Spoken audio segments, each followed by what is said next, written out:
how to delete all viruses on iPhone.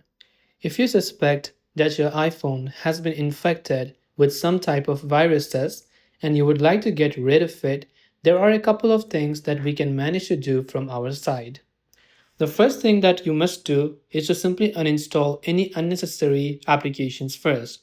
If you have downloaded any suspicious application that was not through the App Store but through other methods, make sure you uninstall those applications.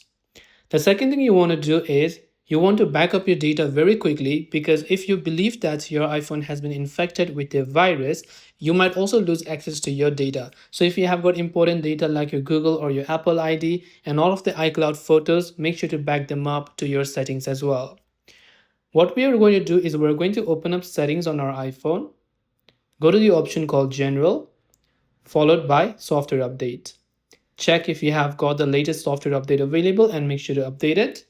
But one thing that I would recommend you do is, after you come to General, scroll down to the very bottom, tap on Transfer or Reset iPhone, then tap on Erase All Content and Settings. And after you do that, you'll be able to factory erase your iPhone to the latest or to the factory version.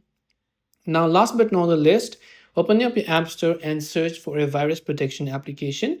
There will be many applications. You can see McAfee Security, which is a free app, but there will also be paid version. As much as you can do or make do with the free version, you can download the app and scan your iPhone for any sort of viruses. That's all for this video. Thanks for watching and see you in the next one.